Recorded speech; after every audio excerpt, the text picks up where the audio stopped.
Sometimes the biggest ideas, the most complicated ones, are hiding in the most obvious places. Today, we're going to see just how complex simple language can be by looking at just one single everyday word. Let's get into it. And here it is. The word for today is finger. Yep, that's it. Seems pretty straightforward, doesn't it? I mean, it's one of the first words we all learn. But what happens if we start to really pull on that thread?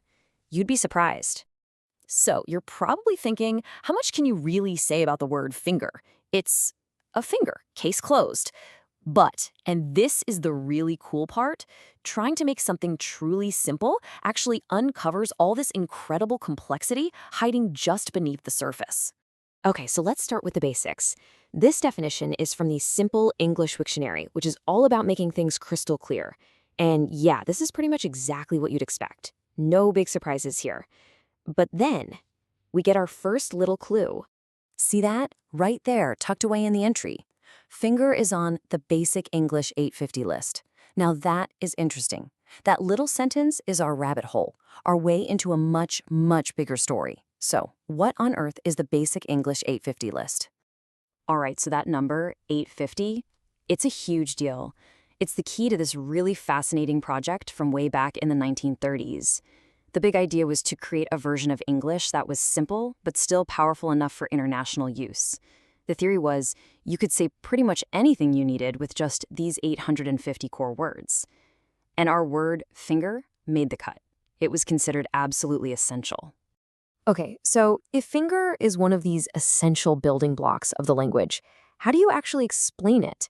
I mean, how do you break it down so it's simple enough for absolutely anyone, anywhere to understand? Well, first off, I gotta get the sound right. And check this out.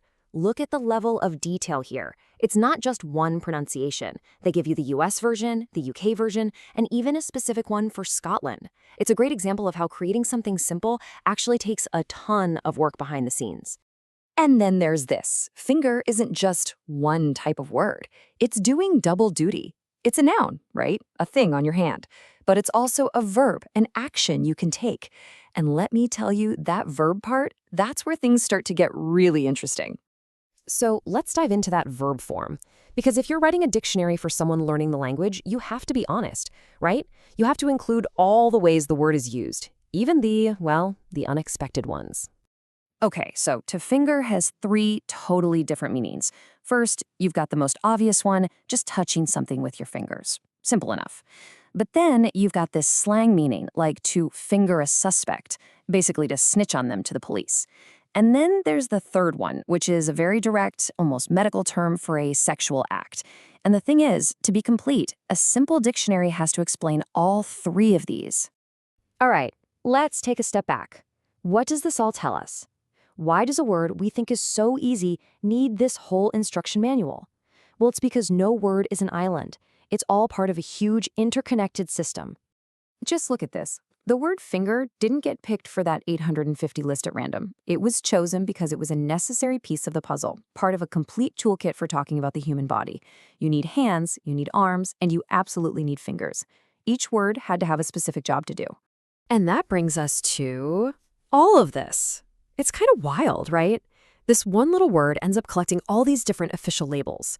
It's on the B800 list, sure, it's a noun, a verb, a body part, it's about anatomy. And yeah, because of that third meaning we talked about, it even gets categorized under sex.